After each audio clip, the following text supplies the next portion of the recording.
Good morning, Bobcats. The purpose of this fireside chat is to talk to you about the two kinds of safety drills that we're going to practice today. And I'm going to begin by saying that our intention in this is absolutely not to be frightening or disturbing to any of our students or staff, but this is just like anything else in life. We practice writing, we practice reading, we practice math, we practice different sporting activities, we practice music and piano, and we practice those to be prepared for game time or performance or real life scenarios. And this is no different. The more prepared that we are in general, the more mentally aware we can be should we need to do something drastic in order to protect our students and staff. The two kinds of drills we're going to practice today are one of our levels of lockdown, and I'm going to give you a little bit more information about what that means here in a minute, and then a shelter in place. And I want to be very sure that I explain to you what the differences are, because I think they could be very easily misinterpreted. The first kind of safety drill that we're going to practice is going back to a lockdown drill. And I want to be sure to let you know that there are actually three different levels of what might be considered lockdown that we use here in the Greene Local School District. They range from the least threatening to the occupants of the building to the most threatening to occupants of the building. Now, we are going to practice the most extreme today, but the other ones, just for your awareness, the other ones are things that may not be imminent to the district, but things that we're very cautious and aware of. And that lowest level of lockdown is what we would refer to as a proximity or a community alert. That is a scenario where we may be aware of something that's going on in our surrounding areas, but not directly impacting the building. But we want to keep kids inside the building just in case something would escalate. So in this scenario, it's just business as usual inside the building. Kids transition for classes, they go to the restroom when they need to, they see the nurse if they need to, just regular operations. We just simply don't go outside. And some examples of what might prompt us to do a proximity alert or community alert is, one of them might be if there's a fire in the immediate area. Well, seeing a fire could be traumatic to families or students anyway in and of itself, but in real life circumstances, and we've had this before, where there would be a community house fire and that smoke might billow and the winds may take it toward the playground. And we're obviously not going to send students outside to play in what might be considered toxic, fire smoke. And so we would just keep kids inside. Another scenario might be if there is a domestic issue or a violent issue somewhere in the community that's not directly impacting us, but we're aware of it, and we want to be sure that we don't put students outside to see law enforcement or first responder reaction to that. And we certainly don't want to put them outside if something would escalate to where we need to keep them in. We just want to have them inside just for safety reasons. Another one might be like a car wreck. There could be some kind of accident on one of the roads around us, and we don't want to put kids directly outside to see something like that. So those are things that can be very serious incidents going on in our community, but not directly impacting us. And so we would have our kids just stay inside, again, business as usual. The next layer of lockdown would be like a classroom stay. And that is where kiddos are in the building and they're also going to just stay in their classrooms, wherever they are at the time that we would call it, that's where they're going to stay. And the reason that we might have to do something like that is, unfortunately, if we would have an appointment or someone would have a meeting and come in and that meeting should not go well and people get upset or irate or volatile or start saying things that are inappropriate or getting very loud, they may not pose an imminent threat to any one person or any student, but the behavior is just inappropriate for inside a school building for students to be exposed to. So we don't want them transitioning classes, going from one point to another to see something like that going on. We would just keep them in their classrooms at that point. And then once the situation is resolved, we just go back to normal business. Now, the third and the most threatening and imminent to the occupants of the building would be what we would consider to be a barricade. And this is the one where there is someone who has gotten in the building and their intent is to cause harm to one or more occupants of that area. And in that scenario, we need to be sure that we are keeping our students and staff away from that person or persons. And this is where we would practice what might be considered that most severe lockdown.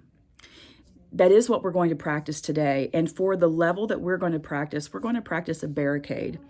We're going to use our barricade devices. We have devices that we can put on our doors to prevent them from being able to open.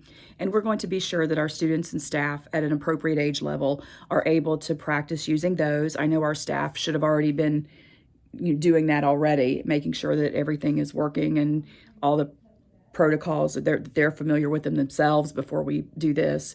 But we are going to practice that. And then once that barricade device is installed, if it's appropriate to open a door and install it, depending on where the scenario is, then we'll practice barricading inside the building or inside the classrooms to where we would have another layer of protection from someone getting in.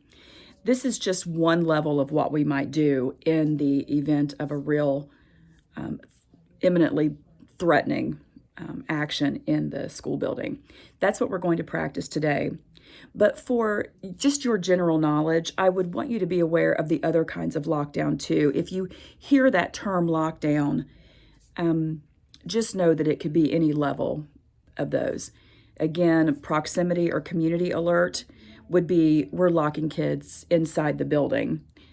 Not necessarily locking them. It's business as usual inside the building. But we know of something that's going on in the community, whatever it may be, that if it should escalate, we would need to have kids already in place to go to the next level of protection.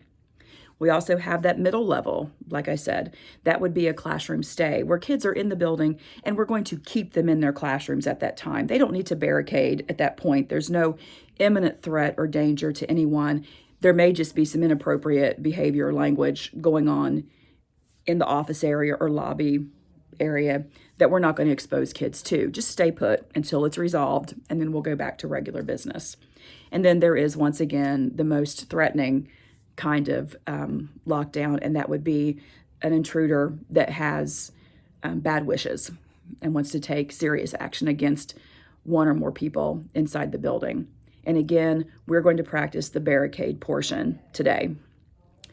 Now, the other kind of drill that we're going to practice, and that will be this afternoon, we are going to split these up a little bit. The other kind of drill that we're going to practice is a shelter in place. I want to be sure those terms are different and you understand the difference in them. A shelter in place is what we would do if there should be some kind of toxic chemical release from one of the plants or industries in our area. It is possible. Many of you have probably even heard the area in which we live referred to as Chemical Valley. So it's not likely, but it is possible that there would be some kind of chemical release that would be toxic to us to breathe. And we want to have protocols in place to offer the most safety and security that we can. And I want to say too, it doesn't necessarily, a chemical leak would not necessarily have to come from industry. We also have three major modes of distribution right here around us, being river, road, and rail. There could be any number of things that are being transported on those distribution routes, and there could be an accident or wreck that would ultimately lead to some kind of chemical release. And again, this is a chemical that is on the outside of the building. This is not a gas leak inside the building or something from the science lab. This is outside, and so our goal is to keep kids inside in as airtight an area as we can. And that's what we're practicing today, a shelter in place. We have designated areas within the buildings in which students would either stay or transition to. Each of those designated areas has what we call a go bucket or a go kit. Those kits already have plastic, and this is commercial grade plastic that's intended for this. It's not like a drop cloth that you might use if you're going to paint in your house or something. These are quality commercial grade plastic sheets that have already been pre-cut to the size of the windows and doors that are in that designated space. Each Go Kit is designated specifically for that space. And the plastic would be taken out, put up on the windows or doors, and then duct taped around it to create as best a seal as we can to make it airtight and hopefully prevent as much of a toxic fume from getting in as possible. And we'll train kiddos on what to do with that. We're not actually going to use the tape and the plastic today because it's kind of a one and done. Once you use it, you're finished. You have to start over. You need more supplies. So we're not going to do that, but we are going to make sure that our students and staff are aware of the Go Kits, their contents, get them out, and just sort of model what we would do in that event. Our goal is to get everyone in the designated area places as quickly as possible. In the past, we've been able to do that within 4 minutes, and that's pretty good. Typically, if there were to be a chemical release from one of our industries, prevailing winds typically are with us. They typically blow west to east, and they push something away from us and would give us more time, to be able to react before a toxic cloud or something got to us. But of course, like I said, there could be any number of areas where there could be a chemical released if there were an accident on either river, road, or rail. So our goal is to do that as quickly as possible. We have not been able to practice a shelter in place for the last couple of years because of COVID protocols, because we are putting more kids together in those designated areas in order to maximize our ability to cover windows and doors. We're not covering any elementary inside building rooms because those windows go from basically ceiling down to the very tops of those little heater air things that are in there. That can't be done efficiently. So we move kids to places where there are few windows, minimal exit doors, and very easy and efficient to get those plastic sheets up and duct tape them up to create that airtight seal. So that's the difference in the two kinds of drills. I think it would be possible for someone to hear shelter in place, and I could imagine that someone would think that you're somehow sheltering inside the building, which you are, but it is not associated with an imminent threat within the building, like an intruder or something. Our goal is to just make sure that everyone is aware of these protocols and procedures, because like I said, the more you practice, the better you are in responding to different situations, and that's what we want. We will be using age-appropriate actions and vocabulary today and make this as non-scary as possible. But of course, we do know that these kind of drills are serious but necessary in today's world. I'm on 13 minutes, and I know I can get a little bit talky. So I'm going to close it out now. If you have any questions, of course, you're welcome to call my office at 740-354-9221. I will be in the buildings today during those drills, so it may be after school before I can get back with you. If you see fire trucks or deputy sheriff cars over there today, we are having the drills, and they are participating with us so that they can give us all the pros and cons of our reactions and procedures, so that we can be as good as we can be in practicing these. But thank you, everyone, and as always, go Bobcats.